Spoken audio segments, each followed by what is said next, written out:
In a quiet countryside town, inside a grand house that looked perfect from the outside, lived a little girl named Lily. To neighbors, her stepmother Margaret was the picture of elegance, always smiling, always admired. But behind the polished doors, the truth was far darker. Lily was treated not as family, but as a burden, scolded, starved, and silenced. No one knew the pain she carried, until one fateful day, her father walked in and saw the unimaginable. That moment changed everything. The night sky hung low over the city, heavy with rain clouds, as a sleek black sedan wound its way up the long, stone-paved driveway that led to the Holloway estate. The headlights washed over the iron gates, briefly illuminating the carved lions perched on each side before vanishing into the darkness once more. Inside the car sat Thomas Holloway, a man whose name was etched on skyscrapers and shopping centers across the state. At 45, his reputation as a powerful real estate developer was undeniable, yet his expression that night was not one of triumph. His sharp jawline, perfectly pressed suit, and expensive cufflinks might have spoken of success to the world, but his eyes told another story, one of fatigue and something far deeper. It had been 10 years since the accident that changed everything. 10 years since his wife, Anna, was taken from him in a tragic collision he could never forget. That night replayed endlessly in his mind, like a film he couldn't stop. The sound of screeching tires, the shattered glass, and the silence afterward, an unbearable silence that echoed for years. Left behind was their newborn daughter, Lily. Fragile, premature, with a voice so soft that sometimes even the doctors feared she might never speak. She grew, but with her grew a shyness, a hesitation to use her voice, as if the world was too heavy for her small words to bear. Thomas adored his daughter, of course, but in his grief and guilt, he chose the wrong way to love her. He gave her everything money could buy. The sprawling mansion, shelves lined with porcelain dolls from Paris and wooden toys from Switzerland, the finest tutors who promised they could help her find her voice. He filled her life with things, not realizing that what she needed most could not be bought. She needed him. His time. His presence. His hand holding hers as she navigated a world she found frightening. Instead, Thomas buried himself in work, convincing himself he was building a future for her, convincing himself that wealth would fill the emptiness where love should be. But that night, when he returned home earlier than expected, everything would change. The car door shut softly behind him, and he entered through the towering double doors of the mansion. His footsteps echoed against the marble floor of the grand foyer, the chandelier overhead dripping with light like frozen raindrops. Yet the house felt unnaturally quiet. Too quiet. No little footsteps rushing toward him. No small arms flinging themselves around his waist. Not even the soft hum of Lily's music box that she often carried with her. Only silence. A silence so heavy it seemed to press down on him, prickling the back of his neck. He set down his briefcase, loosening his tie as he called gently, "Lily? Daddy's home early. Where are you, sweetheart?" The words carried through the cavernous halls, but no answer came. He tried again, his voice a little sharper this time. "Lily?" Still nothing. Thomas's heart tightened. His daughter had never failed to greet him. Even in her quietness, she would peek from behind a doorway, waiting for him to notice her. Something was wrong. He moved swiftly down the corridor, the polished wood floor groaning faintly beneath his shoes. Each step deepened his unease. Then he heard it. A sound so faint he almost thought he imagined it. A murmur. A whisper. Broken words carried weakly from the far end of the house, near the abandoned pantry. He stopped, straining his ears, holding his breath. And then it came again. I can't eat this anymore." Thomas froze. It was his daughter's voice. Weak, trembling, yet threaded with a desperation that made his chest seize. He strode forward, his pulse thundering in his ears. The narrow door to the old pantry stood slightly ajar, a faint flicker of light spilling through the crack. Slowly, carefully, he pushed it open. A damp, musty smell filled his lungs, and his eyes adjusted to the dim light. The sight before him made his blood run cold. Lily was there, his little girl, curled against the crumbling wall. Her once bright dress was wrinkled, her hair tangled into a messy halo around her small face. In her trembling hands, she clutched a chipped ceramic bowl. Inside, a foul mixture of watery porridge and wilted vegetables clung together in gray lumps. A stale piece of bread lay broken across the dusty floorboards. Her lips quivered as she stared down at the bowl, tears streaming silently down her cheeks. She whispered again, as if to herself, as if no one in the world could hear. "I can't eat this anymore." Before Thomas could move, another voice slashed through the still air. "If you don't finish it, you will not leave this room tonight." The words were sharp, merciless. "Margaret." She stepped from the shadows of the doorway, arms folded tightly across her chest. Her dress was elegant, her heels clicking against the floor with every deliberate step, but the look in her eyes was not that of a refined woman. It was venom, simmering just beneath her painted smile. Margaret had been Thomas's second wife, married only 2 years earlier. In his loneliness, in his guilt, he had believed she could bring warmth back into the house. Believed she could be the mother figure his daughter so desperately needed. She had appeared gentle, attentive, and sweet. But now, seeing her like this, her face twisted with contempt as she glared down at the child, Thomas felt as though a curtain had been ripped away. "You hear me, child?" Margaret's voice dripped with scorn. "Eat it. Every last bite. Do you think your father's money makes you special? You are nothing but a burden." Lily's hands shook violently as she tried to lift the spoon, but the porridge slid back into the bowl with a sickening plop.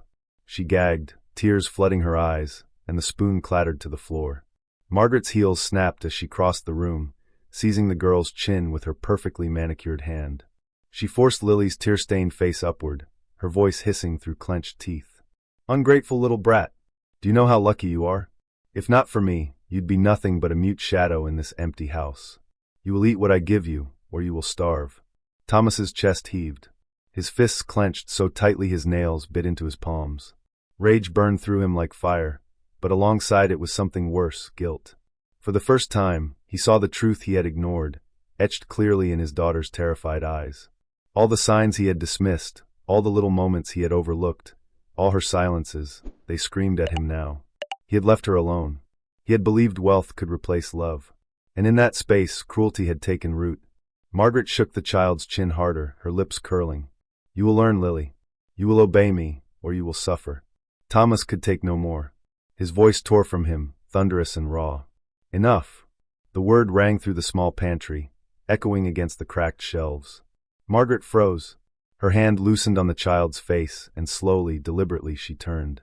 In an instant, the venom vanished. Her features softened into a mask of frail innocence. Her eyes glistened with a false shine, her voice trembling like glass. "Thomas, darling, you misunderstand. I was only trying to help. She refuses to eat. I thought if I pushed her a little." "Stop!" His voice was sharp, cutting through her act. He stepped forward, bending to gather Lily into his arms. The child pressed against him instantly, her tiny body trembling like a fragile bird rescued from a storm. Her arms wrapped tightly around his neck, as if afraid he might let go. Margaret's eyes flickered, but she forced her tone to remain sweet. "Everything I do for her. She needs discipline, Thomas. She needs guidance." But he didn't answer. He held his daughter closer, her small heartbeat drumming against his chest, and in that moment he knew. This was no misunderstanding. This was the truth, and he had been blind to it for too long. The pantry was silent again. But in the silence, a storm had already begun. The heavy silence of the pantry lingered long after Thomas carried his daughter out. He held her close against his chest as though she might slip away if he let go, her little arms clinging desperately to his neck. The storm outside rattled the windows, echoing the storm within his heart. For years, he had convinced himself that he was doing enough by providing her with comfort, safety, and wealth. But what comfort was there in gilded walls if his child sat trembling in fear inside them? What safety was there if the person he trusted to be her guardian was the one inflicting pain? He entered the brightly lit kitchen, where the polished marble counters and gleaming silverware contrasted sharply with the memory of the dark, damp pantry. Gently, he placed Lily in one of the high-backed chairs, her small figure dwarfed by the massive furniture. She lowered her eyes immediately, her hands gripping the edge of the chair as though bracing herself for whatever might come next. Margaret followed moments later, her heels clicking lightly on the floor, her demeanor completely transformed. She wore a faint smile now, her voice dripping with practiced sweetness. "Thomas, please understand. I only wanted her to eat properly. She's so thin. Look at her. How could I not be worried?" Thomas's jaw tightened, but he said nothing. He turned to his daughter instead, brushing a strand of hair away from her damp cheek. Her eyes shimmered with unshed tears, her lips parted as though she wanted to say something but couldn't. He remembered the doctor's words years ago, that Lily's speech was impaired, that speaking would be harder for her than for other children. But now, as he looked at her trembling silence, he realized it was not only physical. Fear had caged her voice. Margaret busied herself at the counter, pouring a glass of juice, arranging food neatly on a plate. She slid it toward Lily with exaggerated gentleness. "Here, darling. Try this. Fresh roast, perfectly soft. You'll like it." Lily hesitated. Her little hands twitched at the edge of the plate, but she did not pick up the fork. Instead, she glanced briefly at Thomas, her eyes wide and pleading, before lowering her head once more. Thomas leaned closer, his voice low and soothing. "Aren't you hungry, sweetheart?" Lily shook her head quickly, her hair falling across her face like a curtain. She pushed the food around with her fork, picking up the smallest bite and placing it into her mouth only when she noticed Margaret watching her. It was not hunger that guided her, it was fear. Margaret smiled faintly at the gesture. "See? She just needs a little encouragement." Her hand reached to stroke Lily's hair, but the child flinched ever so slightly, shrinking back toward her father's side. Thomas noticed. Every flicker of fear, every tremble of her small body struck him like a blade. Yet he swallowed his anger. He had no proof, no words that could expose Margaret for what she was. If he confronted her too soon, he feared she would find a way to twist it back, to make it appear as though Lily were ungrateful, troubled, or worse, that he himself was imagining things. The clink of utensils against porcelain filled the silence. Every sound seemed louder than it should have, cutting into the air like shards of glass. Thomas chewed slowly, his appetite lost, while Lily nibbled at the smallest crumbs. Margaret, on the other hand, carried on with ease, sipping her juice, her gaze flicking from husband to child with an expression that never broke. At the far end of the kitchen, a young woman quietly cleared dishes into a basin. Grace Miller, the new housemaid, barely in her 20s. She was slender, with downcast eyes that rarely met anyone's gaze. She moved silently, but Thomas caught something, a fleeting glance of worry directed toward Lily before Grace quickly lowered her head again. He made no comment, but the image lodged itself in his mind like a seed waiting to sprout. When dinner ended, Margaret slipped her arm around Thomas's shoulder, her voice honeyed. "Please don't be upset with me. I only want what's best for her. As long as you trust me, everything will be fine." Thomas gently removed her hand. "I want to rest early. Tomorrow will be a long day." His voice was calm, but inside a storm churned. That night, after tucking Lily into bed, he stood silently in the hallway, watching the dim yellow light cast across her small, curled-up figure. She hugged a worn stuffed rabbit tightly, her face half buried in the pillow. Thomas gripped the doorknob, his chest swelling with a mix of tenderness and helplessness. He wanted to protect her, but the question gnawed at him. How? Later in his study, as he sifted through papers, a faint sound stirred in the hallway. He set the documents aside, rising quietly to investigate. His steps froze when he saw Margaret, her hand wrapped firmly around Lily's wrist, leading the child down the corridor. Lily's head was bowed, her bare feet dragging across the carpet. They stopped at the back door, the one that led to the pantry. Thomas's heart pounded. Rage surged within him, but fear rooted him to the spot. If he confronted Margaret now, without proof, she would mask it again with her false gentleness, perhaps even turn Lily's silence against her. He gripped the doorframe so tightly the veins in his hand bulged, his breath shallow. The faint creak of the pantry door echoed, then faded, swallowed by silence once more. He felt like a coward, letting his daughter walk into darkness again. The shame burned him, but so did the realization that he needed evidence, undeniable, unshakable evidence. The following morning, while Lily was dressing for school, Thomas brushed his hand against the pocket of her sweater. Something crumbled inside. He pulled it out and froze. It was a rotten leaf of cabbage, wilted and brown, with a pungent smell that clung to his fingers. His breath caught in his throat. Why would his daughter hide this? Then the truth struck him. It was not trash. It was a message. A silent plea for help. A fragment of suffering she wanted him to see. His chest tightened as he stared at the small, withered leaf in his hand. For years, he had waited for her to speak, for her to find her voice. But now he realized she had been speaking all along. In her silence, in the hidden traces she left behind. And he had failed to listen. That afternoon, Thomas entered the living room where Lily sat alone on the massive chair, her small figure swallowed by the cushions. She looked pale, her eyes shadowed with fatigue. Her hands nervously twisted the hem of her dress. He sat across from her, remembering the counseling sessions he had once attended with her, sessions where the doctor had suggested he learn a few simple signs to communicate. He raised his hand slowly, shaping the words, "Are you okay?" Lily's eyes widened. She blinked, startled, then gave the faintest smile. Her lips trembled, as though she wanted to answer. But before she could, the sharp sound of heels echoed down the hallway. Margaret entered, carrying a tray of sliced fruit, her face radiant with false sweetness. "I think Lily needs more vitamins," she said lightly. "She's been looking so weak lately." The moment Margaret stepped into the room, Lily's smile vanished. Her shoulders stiffened, her head lowered, her hands tightening against her dress. Thomas's stomach churned at the transformation he had just witnessed. Later that evening, as he prepared to leave for an appointment, the doorbell rang. When he opened it, he found Mrs. Green, the elderly neighbor, smiling warmly with a basket of apple pies. She praised Margaret for her devotion, called her a role model, admired how attentive she was with Lily. Margaret appeared instantly, her arms wrapping around Lily's shoulders as she thanked Mrs. Green sweetly.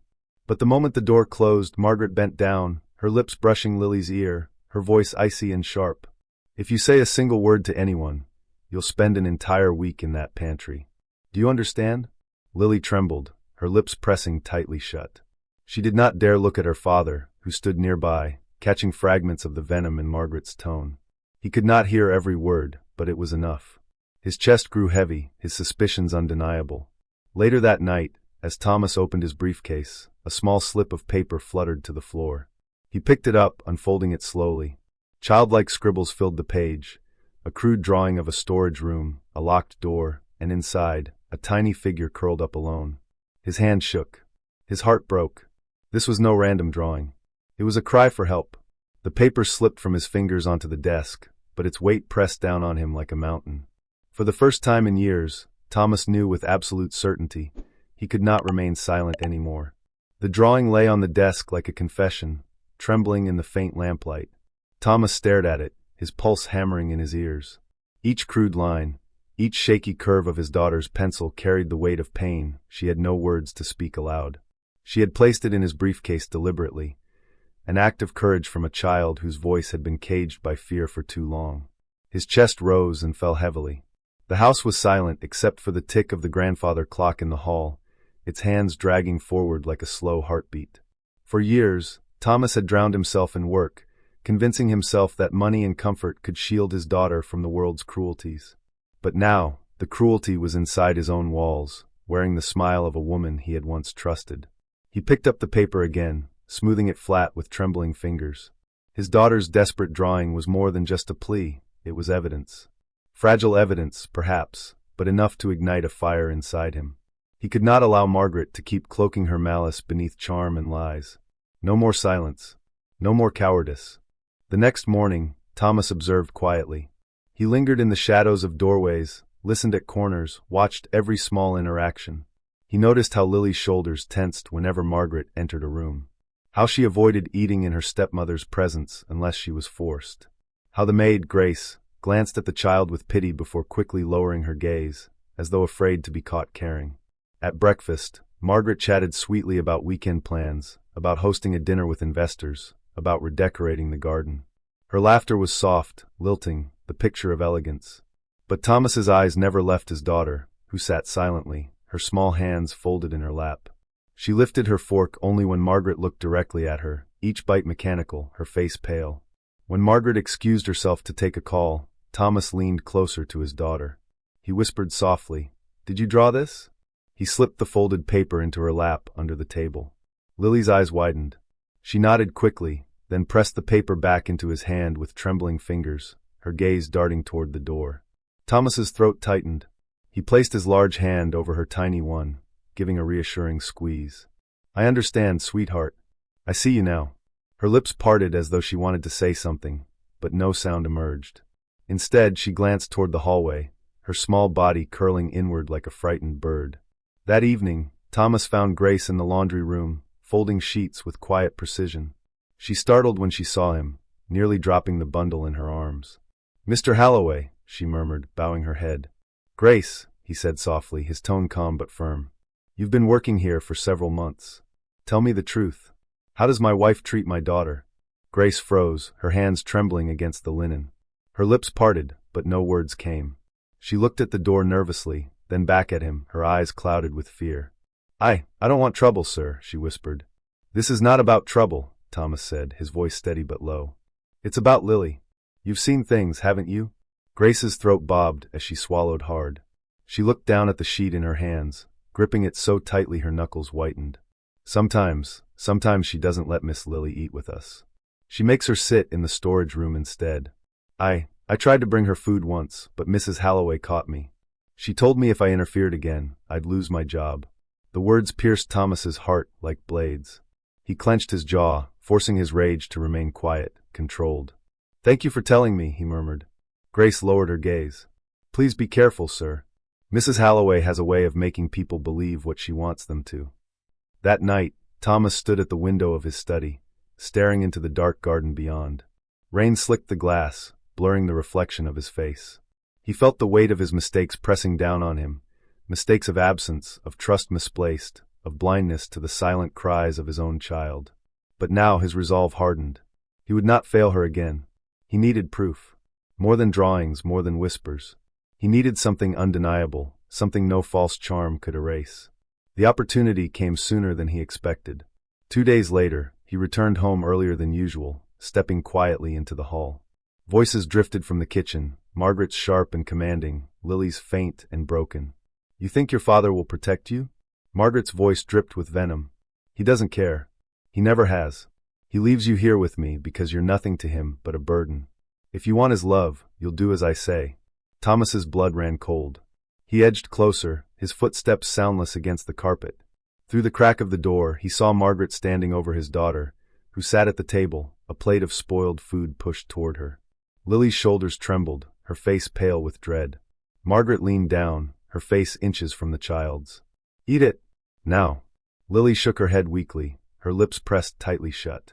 Margaret's hand shot out, gripping the child's wrist with cruel force. "Eat it!" At that moment, Thomas noticed something on the counter, a small recorder, left absent-mindedly from a meeting he had held earlier that week. Without a second thought, he switched it on and slid it closer to the doorway, capturing every word. His heart pounded with each second that passed, with each cruel syllable spilling from Margaret's lips. He wanted to storm in, to rip his daughter from her grip, but he forced himself to wait, to gather every damning word. Finally, Lily choked on a sob. "Please," she whispered hoarsely, her voice so faint it was almost a breath. The sound shattered Thomas's restraint. He burst into the room, his fury barely contained. "Let her go!" His voice boomed through the kitchen, making the walls tremble. Margaret spun around, her mask of sweetness snapping back into place in an instant. "Thomas, you don't understand. She refuses to eat anything I prepare. I was only trying to." "Enough!" His voice cracked with rage. He pulled Lily into his arms, her small body trembling against him. He glared at Margaret, his eyes blazing. "I've heard enough." Margaret's face flickered, anger, fear, then calculation. She smoothed her dress, her tone dripping with false calm. "You're letting her manipulate you. Children lie, Thomas. They exaggerate. You've been so busy with work, you don't see how spoiled she's become." But Thomas said nothing. He held his daughter close, his hand covering her head protectively. His silence was more damning than any words. That night, long after Margaret had retreated to her room, Thomas sat in his study with the recorder on the desk. He pressed play, listening to the venom spill from her voice, the sound of his daughter's muffled sobs. Each word burned into his memory. It was proof. Undeniable proof. Still, doubt gnawed at him. Would others believe it? Would they side with Margaret's charm, her polished manners, her perfect public image? He needed more. He needed witnesses. The following day, he sought Grace again. He placed the recorder gently in her hands. Her eyes widened as she listened, her face paling with each cruel phrase. "You must help me," Thomas said quietly. "For Lily's sake. Will you testify if needed?" Grace hesitated, her lips trembling. Then she nodded slowly. "Yes, I'll help." For the first time in years, Thomas felt a flicker of hope. But it was fragile, like a flame trembling in the wind. He knew Margaret would not surrender easily. She would sense his growing resistance. And when she did, her cruelty would only deepen. That night, as Thomas tucked Lily into bed, she looked up at him with wide, tired eyes. For the first time, her lips parted, and a faint whisper slipped out, hoarse, broken, but clear enough to shatter his heart. "Daddy, don't leave me." His chest constricted. He leaned down, pressing his forehead against hers. "Never again, sweetheart. I promise." As he left her room, he knew the battle had only begun. Margaret would not yield. She would fight, manipulate, twist reality to her will. But Thomas no longer feared her games. He had something far stronger now: the truth, his daughter's trust, and the unbreakable resolve of a father who had finally awakened. The house felt different now, as though a veil had been lifted. The gilded chandeliers and polished oak no longer glowed with pride. Instead, they seemed to cast shadows that whispered of secrets long buried. Thomas walked its halls with a sharper awareness, his eyes constantly scanning for signs, his ears tuned to every creak and whisper. It was as if he was finally awake in his own home after years of sleepwalking through it. But this new clarity came with danger. Margaret, too, had begun to sense the shift. At breakfast the next morning, her tone was unusually sweet, her laughter airy, her hand reaching across the table to brush his as though nothing had changed. "You've been working so hard, darling," she cooed, pouring him coffee with deliberate grace. "You look tired. I've arranged a weekend away for us, just the two of us.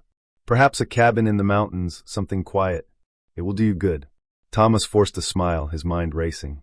He knew what she was doing.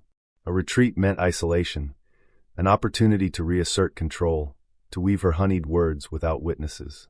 He stirred the coffee but did not drink it, aware now of every small gesture. "Perhaps," he murmured, "but I have too much work at the moment." Her eyes narrowed almost imperceptibly before she smoothed her expression into warmth again. "Of course. But don't forget, Thomas, you can't pour from an empty cup." Her gaze lingered on him, soft and unyielding, as if searching for cracks she could exploit. Meanwhile, Lily sat silently, pushing crumbs around her plate. Margaret turned her attention to the child with a dazzling smile. "Lily, sweetheart, would you like me to braid your hair today? I've found a ribbon that would suit you perfectly." The girl stiffened. She lowered her head, her small fingers gripping the edge of her chair. "Perhaps later," Thomas said quickly, his voice calm but firm. "She has her own style, Margaret. Let her be." For a split second, Margaret's smile faltered. Her eyes hardened, cold steel behind the velvet. But just as quickly, she recovered, rising gracefully from her chair. "As you wish, darling." When she left the room, Thomas leaned closer to Lily. "Stay close to me," he whispered. His daughter looked up at him with wide, frightened eyes, and though she said nothing, the trust that flickered there was stronger than any spoken vow. That day, Thomas contacted an old friend, Daniel Reeves, a lawyer who had represented him in several business disputes years earlier. They met discreetly at Daniel's office downtown, far from the gilded walls of the Holloway estate. "You're telling me your wife is abusing Lily?" Daniel asked, his brow furrowed deeply. "I have recordings," Thomas said, sliding the small device across the desk. "I have Grace as a witness, but I need to know if it's enough." Daniel listened quietly, his jaw tightening with each cruel word that spilled from the recorder. When it ended, he exhaled slowly. "This is damning, Thomas. With Grace's testimony, it's more than enough to bring before the court. But be careful. If she suspects what you're planning, she'll twist the narrative against you. She'll claim you're paranoid, that you're overworked, unfit to care for Lily. I've seen people like her before, charming, manipulative, dangerous." Thomas nodded grimly. "I don't care what she says about me. I only care about Lily." "Then tread carefully," Daniel warned. "Don't confront her head-on. Keep gathering proof. The moment she realizes you're building a case, she'll strike." When Thomas returned home, he found Margaret waiting in the sitting room, a glass of wine in hand. She looked radiant, dressed in silk, her posture relaxed. But her eyes, sharp and calculating, followed him as he entered. "You've been out late," she remarked casually. "Business meeting?" "Yes," Thomas replied evenly, hanging his coat. She tilted her head, her smile faint. "You've seemed distant lately. Distracted. I worry about you." She rose and crossed the room, placing her hand gently on his chest. "If something is troubling you, Thomas, you know you can tell me. We don't keep secrets in this house, do we?" For a moment, their eyes locked, and Thomas felt the weight of her scrutiny pressing against him like a blade. He forced himself to remain calm, to meet her gaze without flinching. "Of course not," he said softly. "No secrets." She studied him a moment longer, then leaned in, pressing a delicate kiss against his cheek. "Good," she whispered, "because secrets destroy families." That night, Thomas found Lily awake in bed, clutching a small stuffed bear to her chest. Her eyes were wide, her face pale in the dim light. When he sat beside her, she looked at him as though waiting for something, some reassurance, some anchor in the storm. "Do you trust me, sweetheart?" he asked quietly. She nodded slowly. "Then stay brave a little longer," he said. "I'm going to make sure she can never hurt you again." Tears glistened in her eyes, and she pressed the bear tighter. Her lips moved, and though no sound came, he understood. Don't leave me. He stayed until she fell asleep, her small hand resting in his. The next few days were a quiet war of glances and gestures. Margaret played the role of perfect wife with flawless execution, hosting dinners, charming guests, doting on Lily in public with exaggerated affection. But behind closed doors, her mask slipped more often. A cruel squeeze of Lily's shoulder when she thought no one was watching. A hissed warning beneath her breath. A lingering stare at Thomas that spoke of suspicion. Grace noticed, too. One evening, she pulled Thomas aside in the pantry. She knows something, sir. Be careful. She watches you when you're not looking. Thomas nodded grimly. He already knew. The walls themselves seemed to carry Margaret's gaze now, each room heavy with her presence. But he was no longer the passive man he had once been. He was preparing, quietly, carefully. He installed a small camera in the kitchen, another in the hall outside Lily's room. Discreet, hidden, their lenses no larger than a button. Each night, he reviewed the footage in his study, his stomach twisting with dread, his rage deepening with every cruel glance, every whispered threat he uncovered. One recording showed Margaret cornering Lily in the hall, her voice low but venomous. Don't you dare tell him what happens when he's not here.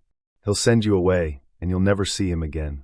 Another caught her snatching a plate from Lily's hands, dumping it into the trash, and replacing it with a bowl of spoiled food. Eat this. You don't deserve better. Each clip was a knife to Thomas's heart. But they were also weapons, evidence that would tear Margaret's mask to shreds. One evening, Thomas arrived home earlier than expected and found Margaret sitting with Lily in the living room.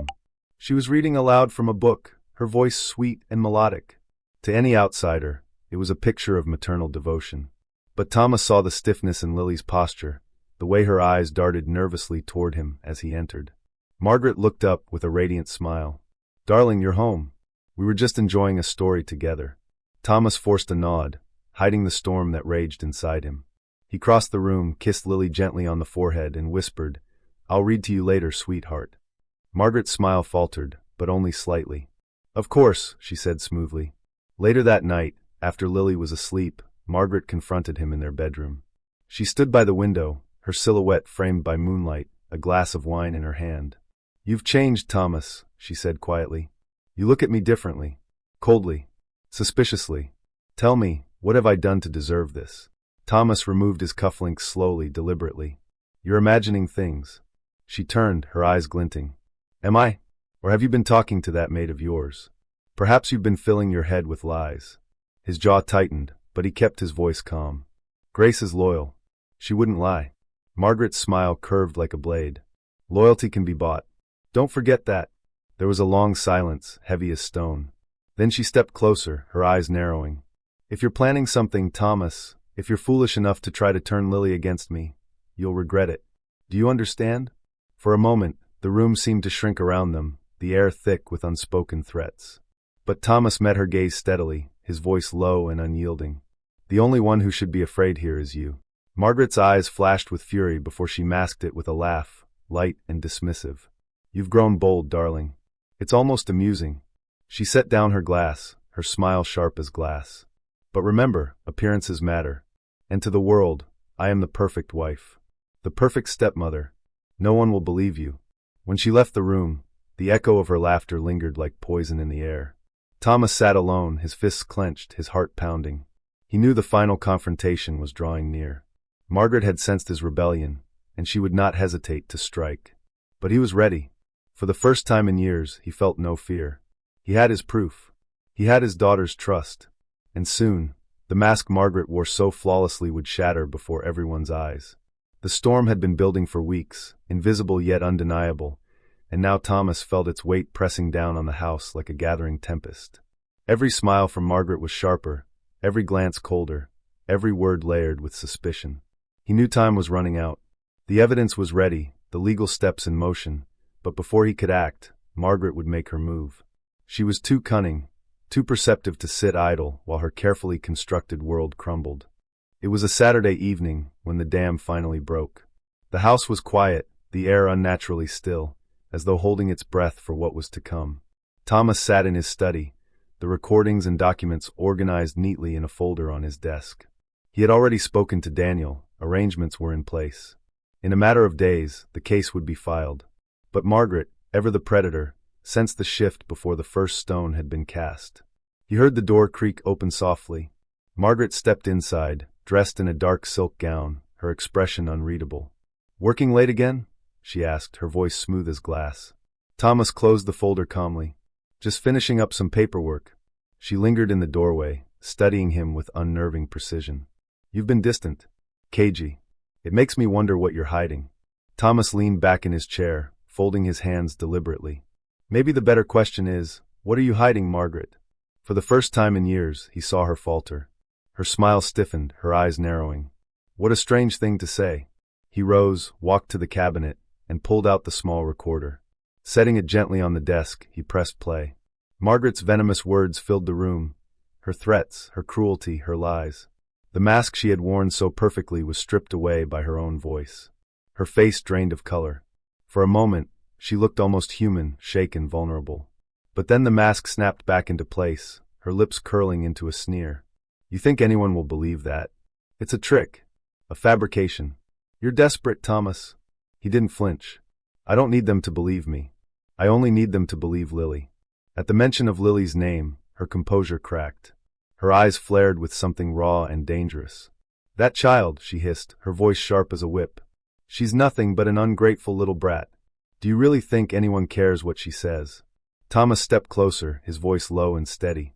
"I care, and I'll make sure the whole world hears her story." The silence between them was thick, suffocating. Then Margaret laughed, a hollow, chilling sound. "You've grown bold, Thomas. I almost admire it. But don't forget, appearances matter. And to everyone else, I am the perfect wife. You're nothing without me." "Maybe once," Thomas admitted. "But not anymore." Her eyes blazed with fury. "You'll regret this," she spat. Then she turned on her heel and stormed out, her footsteps echoing like thunder down the hall. Thomas knew what would happen next. She would lash out, at him, at Lily, at anyone who threatened her control. He rushed upstairs, heart pounding, to find Lily sitting on her bed, clutching her bear. "It's okay," he whispered, gathering her into his arms. "It's almost over." The next morning, the final act began. Margaret descended the grand staircase like a queen preparing for battle, her face radiant, her voice sweet as honey. She had invited 2 of Thomas's business associates for brunch, clearly intending to paint him as paranoid, unstable, unfit. She played her part flawlessly, complimenting Lily's dress, praising Thomas's career, laughing with practiced ease. But Thomas was ready. As the guests sipped their tea, he rose from his chair. "There's something I'd like you all to hear," he said calmly. He set the recorder on the table and pressed play. The room fell silent. Margaret's cruel words filled the air, her threats against Lily ringing out like poison. The guests' eyes widened in shock, darting between Margaret and Thomas. Lily sat frozen, her small hands gripping the tablecloth, her eyes wide. When the recording ended, the silence was deafening. Margaret's smile faltered, then vanished entirely. Her face twisted with rage. "You've manipulated this," she cried, her voice cracking. "He's trying to destroy me. Can't you see? He's unstable. He's always been unstable." But her charm had shattered. The mask was gone, and what remained was raw, ugly, undeniable. One of the guests stood abruptly. "I think we've seen enough," he said coldly. Margaret turned on Thomas, her eyes wild. "You'll pay for this," she snarled. "Both of you." Before she could take another step, the front door opened. Daniel entered with 2 officers, their presence a wall of authority. "Margaret Halloway," Daniel said firmly, "you're under investigation for child abuse and endangerment." Her face went pale. She looked from Thomas to Lily, her expression a storm of fury and desperation. "You think you've won," she spat. "This isn't over." But as the officers escorted her out, her protests echoing through the hall, Thomas felt the weight lift from his chest for the first time in years. When the door closed, the house fell into a strange, almost sacred silence. Lily clung to him, burying her face against his chest. He held her tightly, his voice breaking as he whispered, "You're safe now, sweetheart. She can never hurt you again." In the days that followed, the news spread quickly. Margaret's image as the perfect wife crumbled under the weight of the evidence. Neighbors whispered, colleagues shook their heads in disbelief, and the story made its way into the papers. But Thomas didn't care about gossip or headlines. All that mattered was Lily. Slowly, she began to heal. She no longer flinched at every sound, no longer shrank from every touch. At night, She slept peacefully for the first time in years, her bear still clutched tightly, but her breath steady and calm. Thomas, too, felt the change within himself. The guilt, the shame, the blindness that had once chained him were gone. He had chosen to see, to act, to protect. And in doing so, he had found his strength, not just as a husband, but as a father. One evening, as they sat together in the garden watching the sun sink below the horizon, Lily spoke softly, her voice fragile but steady. "Daddy." "Yes, sweetheart? Do you promise she's really gone?" Thomas smiled gently, brushing a strand of hair from her face. "I promise. She can't hurt you anymore." Lily nodded, leaning against him. For the first time, there was peace in her eyes. As the last rays of sunlight bathed them in gold, Thomas realized something profound. This wasn't just the end of Margaret's reign. It was the beginning of a new chapter. A chapter built on truth, on love, on healing. The storm had passed. And though the scars would remain, father and daughter would face the future together, stronger, braver, unbreakable. And that concludes our story of the perfect mask, a chilling tale of deception, betrayal, and the unbreakable bond between a father and his child. If you enjoyed this story, don't forget to like, share, and subscribe for more gripping narratives. Thank you for watching.